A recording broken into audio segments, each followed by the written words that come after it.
Good morning হয়েছে পরিবারে জানাই সবাইকে অনেক অনেক ওয়েলকাম। সবাই কেমন আছো? আশা করছি সবাই ভালো আছো, সুস্থ আছো। আমি পারমিতা নতুন একটা ব্লগ নিয়ে তোমাদের কাছে চলে এসেছি। সকালবেলা ঘুম থেকে উঠেই দেখি দেখো বৃষ্টি হচ্ছে, বাইরেটা ঠান্ডা ঠান্ডা ওয়েদার, ভালোই লাগছে। তো দরজাটা আমি দিয়ে দিচ্ছি কারণ জল হাওয়া ঠান্ডা আসছে, তো সেই জন্য ছেলেটা আছে।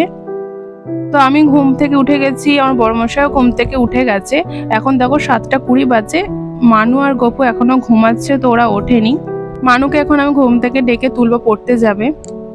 তো তারপরে দেখো গপু ঘুম থেকে উঠে গেছে, আর আমার বড়মশাই আর মানু দুজনেই বেরিয়ে গেছে। মানে মানু পড়তে চলে গেছে, বড়মশাইও কাজে বেরিয়ে গেছে। তো গপু আজকে ঘুম থেকে উঠেই পটি করে ফেলেছে হাগিসে, তো সেই জন্য হাগিসটা আগেই চেঞ্জ করিয়ে পরিষ্কার করে দিয়েছি। আর ওর খাওয়াও হয়ে গেছে, পটি করেছিল বলে ওকে আগে খাইয়ে দিলাম। তারপরে দেখো ওকে পরিষ্কার করে দিচ্ছি, পরিষ্কার করে জামাটাও চেঞ্জ করিয়ে দেবো। গপু যে জামাটা পরে আছে ওটা ওর পিপির জামা, মানে আমার ছোট কাকিমার মেয়ের জামা। তো এটা আদিত্যকে দিয়েছিল, তারপরে আদিত্য পরার পর মানু পরেছে, মানু পরার পর আমি রেখে দিয়েছিলাম। এখন আবার গপুকে পরাচ্ছি।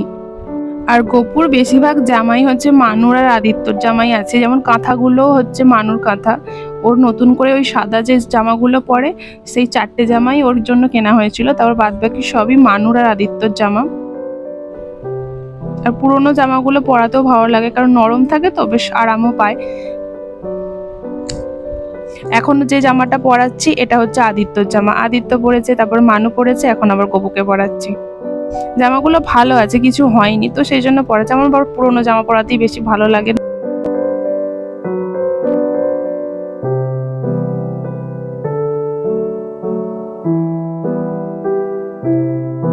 তো দেখো নাকে এবার ড্রপটা দিয়ে দেবো, পরিষ্কার করে দেওয়ার পর। প্রত্যেকদিন সকালবেলা নয়, আমি সারাদিনে অন্তত 10 বার নাকে ড্রপটা দিই, কারণ ডাক্তার আমাকে বলেছিল যে সবসময় আর কি যখনই খাবে তখনই যেন নাকের ড্রপটা দিই। তো মোটামুটি 10 বারের মতো দেওয়া হয়ে যায় নাকের ড্রপ। তো এবার দোলাটা রেডি করব, করে ওকে দোলাতে শুয়ে দেবো, দিয়ে তারপরে বিছানা টিছানা গোছাবো। আর এই দোলাটা যে দেখছো এটা হচ্ছে মানুর দোল্লা। তো ও দুলেছে, তারপর দোলাটা বেশ ভালোই ছিল, আমি ভালো করে প্যাকিং করে সামসেটে তুলে রেখেছিলাম। তো ভালোই আছে দোলাটা। আর মানুর হাঁটার গাড়িটাও আছে, মানে যেটাতে বসে বাচ্চারা হাঁটে সেই গাড়িটাও তোলা আছে। তো গপুর মোটামুটি কিছুই আর কিনতে হবে না, এমনকি বসে পটি করার যে পটি সেওটাও আছে মানুর। সব কিছুই তুলে রেখে দিয়েছি। তো চলো ঝটপট করে বিছানাটা গুছিয়ে ফেলি।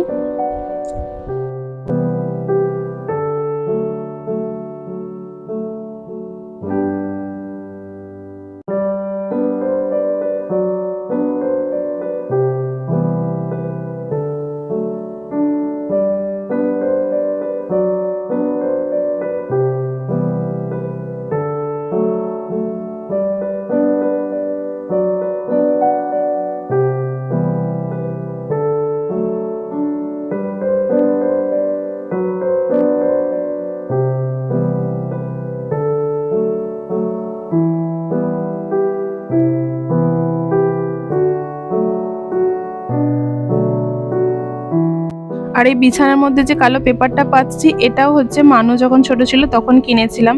তো এটা ভাঁজ করে তোলা ছিল, বেশ ভালোই আছে। একটা জায়গায় শুধু একটুখানি কেটেছে, কিন্তু পুরোটাই ভালো আছে। তারপরে এই যে ঝুড়ি কাঁথা সবই তো মানুর, খালি গপুর কিনতে হয়েছে বালিশগুলো, কারণ মানুর বালিশগুলো খুব খারাপ হয়ে গিয়েছিল, তো সেই জন্য বালিশগুলোই খালি কিনতে হয়েছে।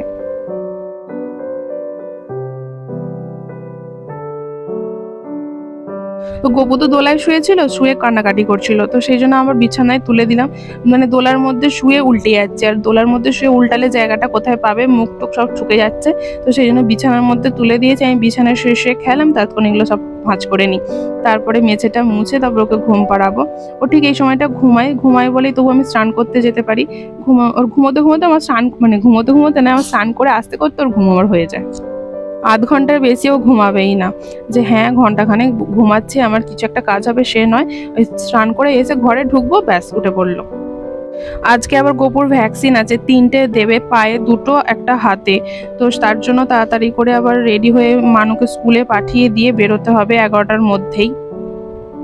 তো এখানে দেখো গপু দোলায় ঘুমাচ্ছে, আমার স্নান টান করে খাওয়া দাওয়া হয়ে গেছে, মানুষ জন্য ওয়েট করছি। মানুষ পড়ে এলেই ওকে রেডি করে স্কুলে পাঠিয়ে দিয়ে তারপরে আমি সেন্টারে যাওয়ার জন্য বেরোবো। এখানে দেখো গপুর জামাটা আমার সবকিছু রেডি করে নিয়েছি, আর এখানে সেন্টারের কার্ডটাও ব্যাগের মধ্যে নিয়ে নিয়েছি। তো মানু এলে মানুকে স্কুলে পাঠিয়ে দিয়েই আমি রেডি হয়ে বেরিয়ে পড়বো, এখন 9টা বাজে। তো খুব তাড়াহুড়োর মধ্যে মানুকে রেডি করে স্কুলে পাঠিয়ে দিলাম। দেখো আমিও রেডি হয়ে গেছি, আর এদিকে গপুকেও রেডি করে দিয়েছে, ওর জেম্মার কোলে আছে। তো টুপি পরেছে বলে ওর জেম্মা একটু আয়না দেখাচ্ছে যে দেখ টুপি পরে তোকে কিরকম লাগছে। তো চলো এবার নিচে যাই, মাও নিচে রেডি হয়ে দাঁড়িয়ে আছে। তো দেখো আমরা সেন্টারে এসেই গেছি, ভেতরে আমি কিছুই ভিডিও করিনি, বাচ্চারা যা কান্নাকাটি করছে। তো তারপরে দেখো একটা যেন যুদ্ধ জয় করে বাড়ি ফিরলাম। এত কাঁদছিল কি বলবো। নিচে এখন মায়ের ঘরেও ঘুমাচ্ছে, আমি জামাটা চেঞ্জ করতে এলাম, এখনই আমি নিচে চলে যাব। আমার ভাত খাওয়া হয়ে গেছে, আর গপুও দেখো ঘুম থেকে উঠে গেছে, ওকে একটু খাইয়ে দিয়েছি, দিয়ে ওকে ওপরে নিয়ে চলে এসেছি জামা টামা চেঞ্জ করানোর জন্য।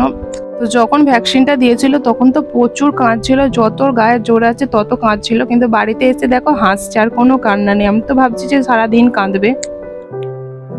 কে গো, তোমার তো প্যাক দিয়েছে, তোমার লাগছে না? তোমার ব্যথা করছে না? তোমার কান্নাও পাচ্ছে না? তুমি স্ট্রং বয়। হ্যাঁ, আমার গপু সোনা স্ট্রং। ওরে বাবা যে হাঁচি পাচ্ছে তোমার। হ্যাঁ, আঙুল খায় না।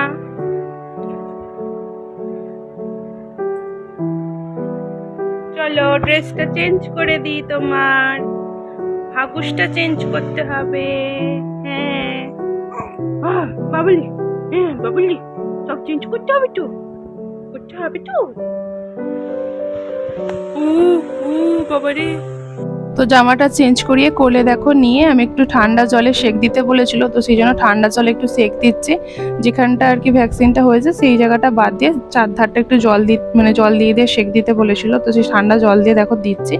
ডান হাতের ডান পায়েরটা কোনো ব্যথা হবে না, খালি বাঁ পায়ের এটাই ব্যথা হবে, যন্ত্রণা হবে, ওষুধও দিয়ে দিয়েছে। তারপরে দেখো আমার গপু সোনার কাণ্ড, একার হাতে বোতল ধরে খাচ্ছে, যেন ও খেতে পারে একার হাতে। তো তারপরে আর কিছু ভিডিও করা হয়নি, একেবারে দেখো সন্ধ্যাবেলা মানুকে পড়তে বসিয়ে দিয়েছি, এখন বাজছে 8টা বাজতে 5 মিনিট বাকি। তো গপু দুপুরবেলাটা কান্নাকাটি করছিল, তারপরে সন্ধ্যে থেকে ভালোই ঠিকঠাকই আছে। তো এখন চুসিটা নিয়ে যুদ্ধ চলছে, একা একা সবকিছু করবে।